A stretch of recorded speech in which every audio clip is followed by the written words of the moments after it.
중앙선거관리위원회 산하 선거관리혁신위원회가 제20대 대통령 선거에서 나타난 격리자 등 사전투표 관리 부실의 원인을 분석하고 향후 대책 방향을 담은 운영 결과를 발표했습니다.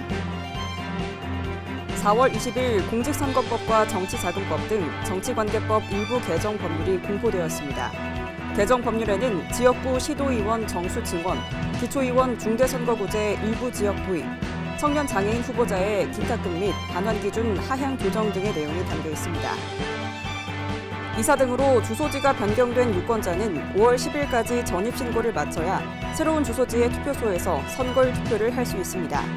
선거관리위원회는 제8회 동시지방선거에서 전입신고에 따른 선거일 투표소를 안내했습니다.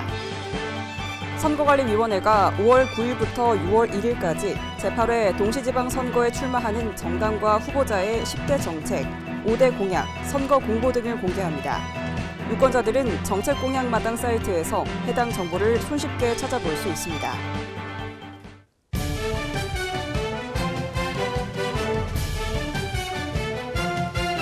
시청자 여러분 안녕하십니까? 한국선거방송 뉴스입니다. 중앙선거관리위원회는 신속한 조직의 안정화와 완벽한 지방선거 관리를 위한 조치로 선거관리혁신위원회를 구성하여 운영했습니다. 이와 관련해 최근 선거관리혁신위원회 운영 결과를 발표했는데요. 어떤 내용이 있는지 자세히 전해드립니다.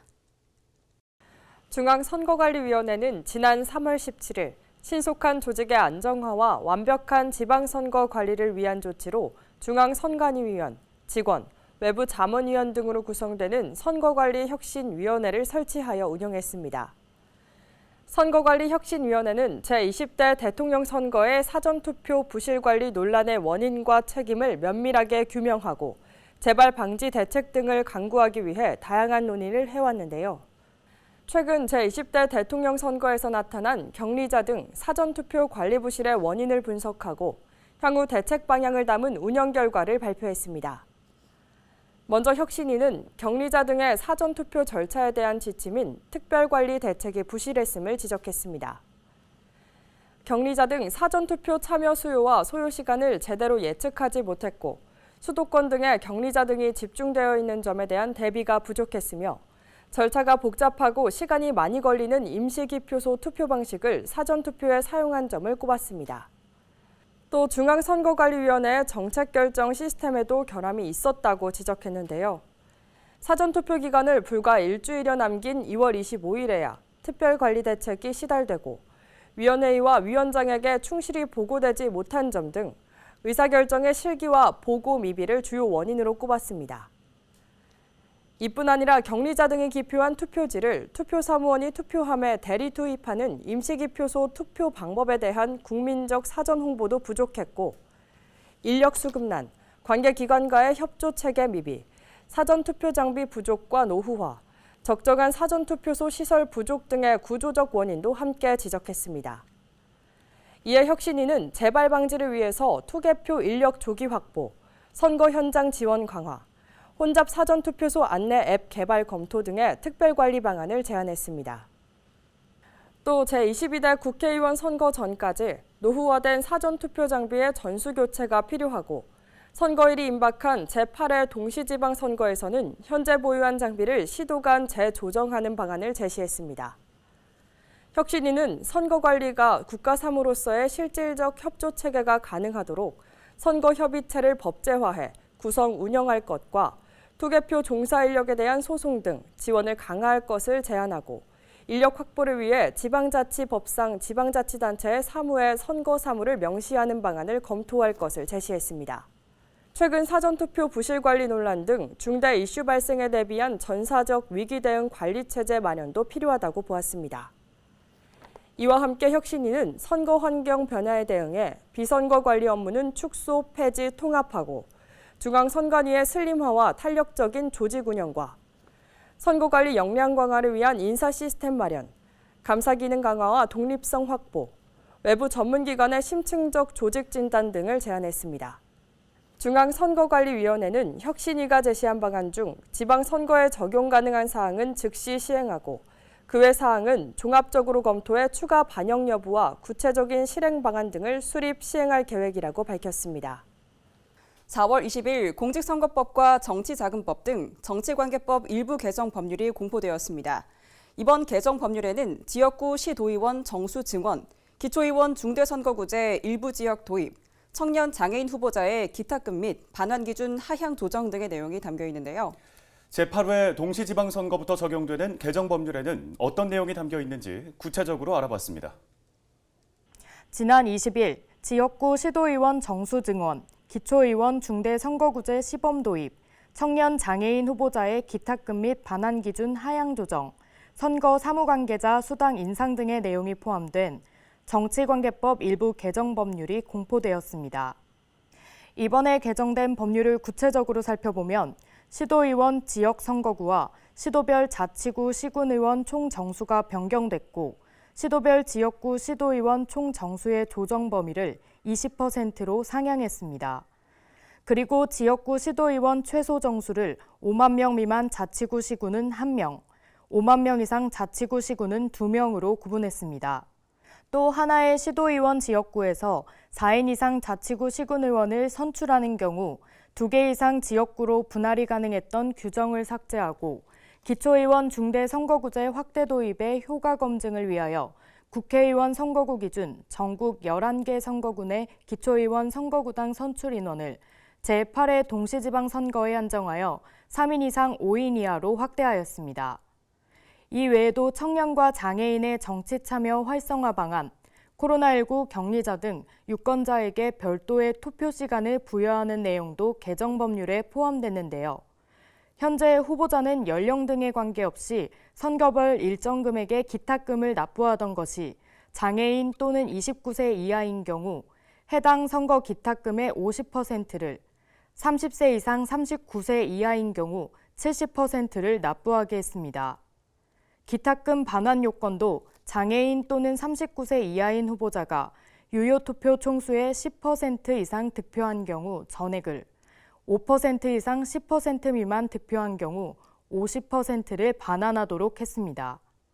선거 사무 관계자 등 수당을 현행의 2배로 일괄 인상하여 법에 직접 규정하고 수당 인생액에 연동하여 선거 비용 제한액을 함께 늘리도록 하였습니다.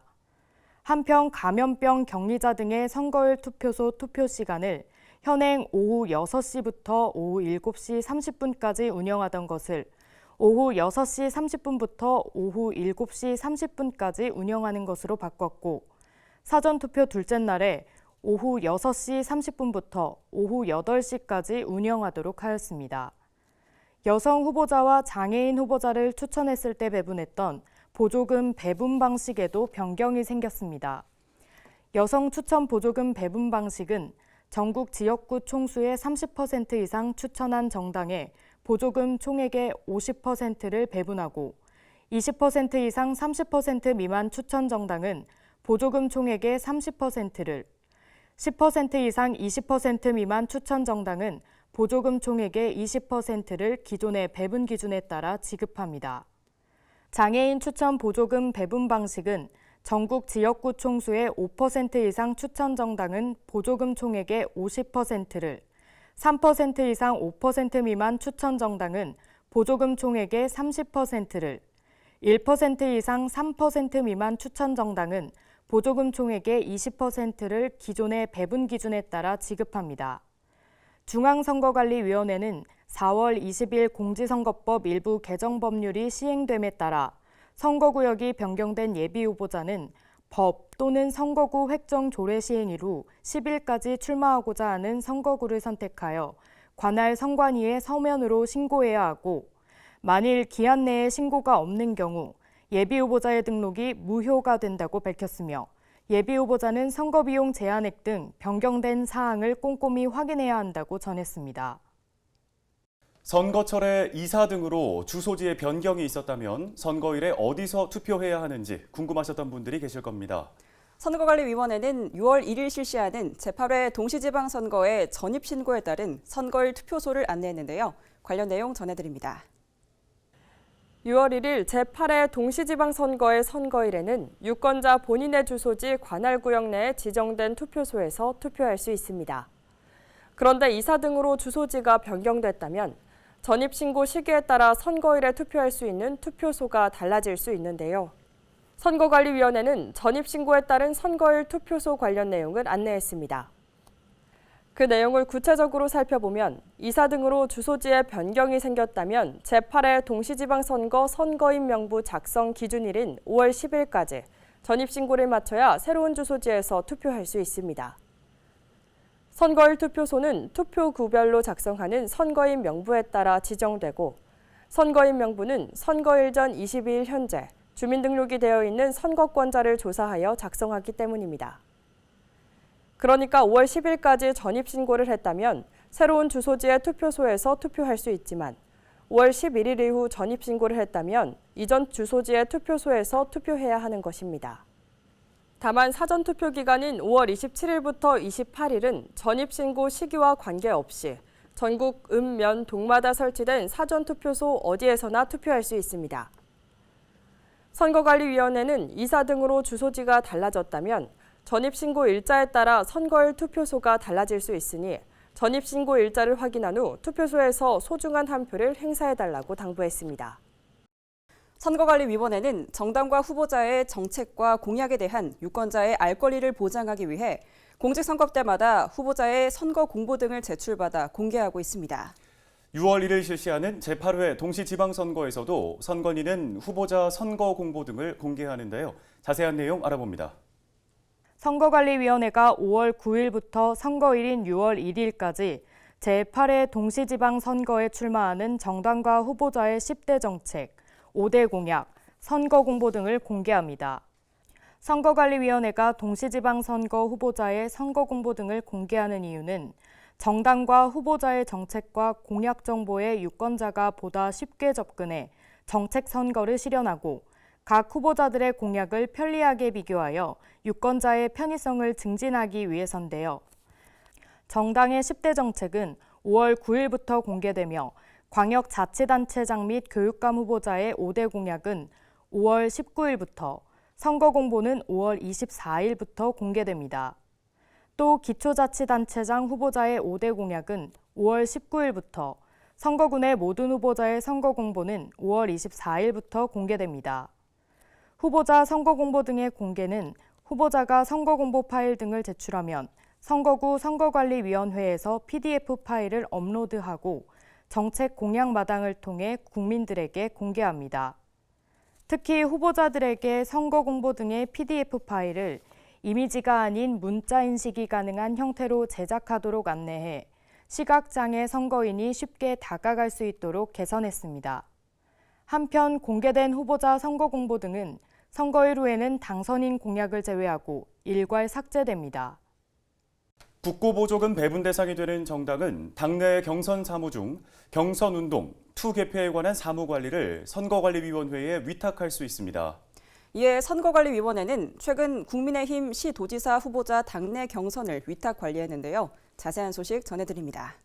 선거관리위원회가 최근 국민의힘의 광역단체장 후보자 당내 경선 사무를 위탁 관리했습니다. 선거관리위원회는 국민의힘의 당내 경선 사무 중 광역단체장 후보자 경선의 온라인 투개표 사무를 위탁 관리했는데요. 모두 45만 9,026명의 경선 선거인을 대상으로 PC와 모바일을 이용해 4월 19일에는 대전, 세종, 충북, 충남 지역의 온라인 투표를, 20일에는 인천, 울산, 경기, 경남 지역, 21일에는 대구, 강원 지역의 온라인 투표를 실시했습니다. 선거관리위원회는 온라인 투표 종료 후 비공개 개표를 실시하고 그 결과를 정당에 전달했습니다. 중앙선거관리위원회는 정당의 당내 경선은 공직선거의 예비 단계로 민주적 절차에 따라 치러지는 중요한 법정 사무이기 때문에 앞으로도 공정하고 완벽하게 지원하겠다고 전했습니다. 공직선거와 관련한 다양한 이야기들을 선거공학적으로 풀어드리는 선거공략집입니다. 오늘은 대통령 선거와 지방선거의 차이점에 대해서 자세히 알아봅니다. 2022년 대한민국은 임기 만료에 의한 공직선거가 2번 실시됩니다. 지난 3월 9일 제20대 대통령 선거를 실시했고 오는 6월 1일에는 제8회 동시지방선거를 실시하는데요. 얼핏 보기에는 대통령 선거와 지방선거는 크게 차이가 없어 보입니다. 하지만 이 두 선거는 다른 점이 꽤 많은데요. 그래서 오늘은 지난 3월 실시된 대통령 선거와 오는 6월 1일 실시하는 제8회 동시지방선거는 어떤 차이점이 있는지 알아봅니다. 대통령 선거와 동시지방선거 모두 선거일 현재 만 18세 이상 대한민국 국민이라면 투표할 수 있습니다. 그런데 동시지방선거에서는 선거일 현재 만 18세 이상의 외국인도 투표할 수 있습니다. 우리나라는 선거인 명부 작성 기준일 현재 영주의 체류 자격 취득일 후 3년이 경과하고 해당 지방자치단체의 외국인 등록대장에 올라있는 만 18세 이상의 외국인에게도 동시 지방선거에서 선거권을 부여하고 있는데요. 그래서 이주 여성들의 경우 대통령 선거에서는 투표할 수 없었지만 오는 6월 1일 우리 동네 일꾼을 뽑는 동시 지방선거에서는 투표할 수도 있습니다. 또 투표 방법도 대통령 선거와 동시 지방선거는 차이가 있습니다. 우리나라는 사전투표, 선상투표, 제외투표, 선거일 투표, 거소투표 등의 다양한 투표 방법이 존재하는데요. 이 중 선상투표와 제외투표는 대통령 선거와 임기 만료 국회의원 선거에만 적용되기 때문에 동시지방선거에서는 사전투표, 선거일 투표, 거소투표만을 할 수 있습니다. 선거 공보도 대통령 선거와 동시지방선거가 다릅니다. 대통령 선거는 책자형 선거 공보가 먼저 발송되고 이후 투표 안내문과 함께 한 장으로 되어 있는 전단형 선거 공보가 세대별로 2회에 걸쳐 발송되는데요. 동시 지방선거는 책자형 선거 공보만 작성해 투표 안내문과 함께 1회 발송됩니다. 사전 투표소에서 관내 선거인과 관외 선거인을 나누는 기준도 다른데요. 대통령 선거는 해당 구시군 위원회 관할구역 밖에 주소를 두고 있는 선거인이 관외 선거인으로 구분됩니다. 하지만 동시지방선거에서는 해당 자치구 시군의원 지역 선거구 밖에 있는 선거인이 관외 선거인으로 구분되는데요. 대통령 선거에서 주소지 인근의 사전투표소를 방문하여 관내 선거인으로 투표하였더라도 동시지방선거에서는 관외 선거인으로 회송용 봉투를 교부받아 투표하는 사례가 생길 수도 있다는 점 꼭 기억하세요. 대통령 선거의 선거일 투표함은 투표소마다 1개입니다. 그러나 동시지방선거는 7개 선거를 동시에 치르기 때문에 선거일 투표소에서는 2차례에 걸쳐 투표용지를 교부하고 각각 2개의 투표함에 나눠 투입합니다. 단 사전투표소에서는 모든 투표용지를 한 번에 교부하고 1개의 투표함에 모두 투입합니다. 개표에도 대통령 선거와 동시 지방선거는 차이가 있습니다. 대통령 선거는 투표구별로 개표하고 지방선거는 읍면동별 개표와 투표구별 개표를 선택해서 할 수 있는데요. 그래서 투표소에서 개표소로 투표함이 도착하면 대통령 선거는 투표구별로 도착한 투표함을 각각 쏟아 개함하지만 지방선거는 1개동의 투표함을 모아 한꺼번에 쏟아 개표하는 게 가능합니다. 한 해의 임기 만료에 의한 공직선거가 3개월 만에 연이어 실시되는 것은 흔하지 않은 일입니다. 또 대통령 선거와 동시지방선거의 일부 절차가 다르기 때문에 유권자들이 혼란을 겪을 우려도 높은데요. 하지만 각 세대별로 발송되는 투표 안내문을 꼼꼼하게 읽어보시고 소중한 선거권을 잊지 말고 꼭 행사해야겠습니다. 지금까지 선거공약집이었습니다.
제8회 동시지방선거부터 연설 대담용 확성장치 소음 기준이 시행됩니다. 시도지사 선거에서 자동차용 확성장치는 전격 출력 40kW, 음압 수준 150dB, 휴대용 확성장치의 전격 출력은 3kW여야 합니다. 그 외의 선거에서 자동차용 확성장치의 전격 출력은 3kW, 음압 수준 127dB, 휴대용 확성장치의 전격 출력은 30W여야 합니다. 개정된 공직선거법에 따라 공직선거의 후보자가 공개장소 연설 대담용 확성장치를 이용한 선거운동을 하기 위해 선거관리위원회에 표지교부 신청을 하려면 사양확인서와 증빙서류를 함께 제출해야 합니다. 중앙선거방송토론위원회가 4월 14일 WBC 복지TV와 토론자별 1대1 수어방송을 위한 업무협약을 체결했습니다. 이번 업무협약으로 앞으로 WBC 복지TV 채널을 통해 중계되는 정책토론회와 후보자 토론회는 토론자별 1대1 수어방송이 지속적으로 실시될 예정인데요. 중앙선거방송토론위원회는 업무협약을 계기로 청각장애 선거인의 시청 접근성을 높여 참정권을 보장하는 데 기여할 것이라고 말했습니다. 중앙선거관리위원회가 4월 14일 2022년도 1분기 기탁금을 보조금 배분 대상이 되는 정당에 지급했습니다.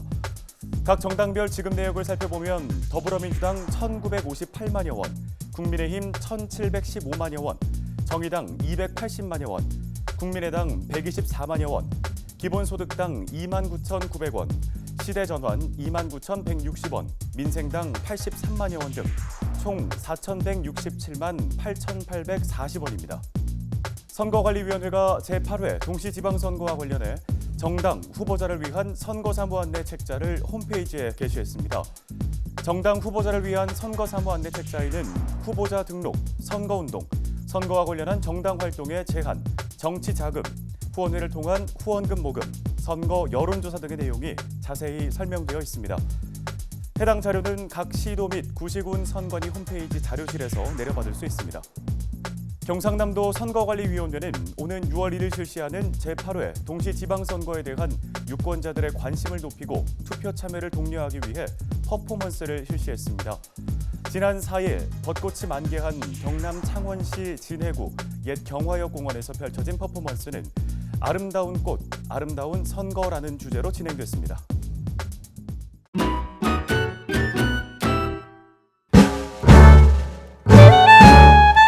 안녕하세요. 저는 강원도 원주에서 자동차 세일즈를 하고 있는 전정휴라고 합니다. 코로나 때문에 이제 차가 입항을 하면서 조금 계약은 많이 나오지만 차 출고는 조금 딜레이가 되고 있어요. 제가 구체적으로 하는 일은 저희 전시장에 내방하시는 고객님들끼리 차량에 대해서 설명을 하고 또 이 차와 함께하면서 어떠한 추억을 쌓을 수 있는지 그에 대해서 설명을 하고 고객님을 설득하고 또 차량을 판매하는 일을 하고 있습니다. 저 같은 경우에는 그냥 놀러 오시는 분들 같은 경우는 이제 차 한 잔 권해드리면서 저희 차에 대해서 1부터 10까지 이 차량에 대해서 천천히 보고 가실 수 있게끔 권유를 해드리고 실질적으로 봤을 때 구매 의사가 있으신 분들 같은 경우는 내가 보고 싶어하는 차량에 대해서 어느 정도 찾아보거나 아니면 차의 이름 정도는 알고 오세요. 그래서 그런 분들 같은 경우는 조금 더 적극적으로 상담을 해드리고 있습니다. 1등. 자, 1등의 비결 같은 경우는 요즘 트렌드를 조금 빨리 읽고 영업 방식을 거기에 맞춰 나가는 것 같아요. 온라인이나 SNS 마케팅을 조금 더 다른 분들보다 활용을 많이 하기 때문에 그런 쪽에서 고객님들 유치가 다른 분들의 두 배, 세 배 이상 나오기 때문에 그게 영업 성적과 실적으로 이루어지는 것 같습니다. 자, 일을 하면서 긍정적으로 또 일을 하고 있고 제가 또 고객님들께서도 가끔씩 제게 또 선물을 주시는 분들도 계세요. 그럴 때마다 정말 이렇게 열심히 해드린 보람이 있구나. 정말 이 일이 내 천직이구나 라는 생각을 하고 영업에 임하고 있습니다.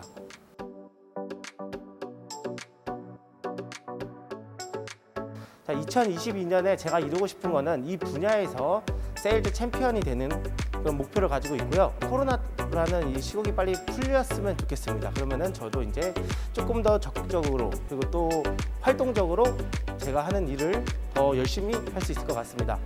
자, 올해 6월 달에 있는 지방선거에 여러분들의 권리를 꼭 사용해 주셨으면 좋겠습니다. 여러분들 우리의 권리를 쓸어 가셨으면 좋겠습니다. 여러분들. 오늘 한국 선거방송 뉴스는 여기까지입니다. 시청해주신 여러분 고맙습니다.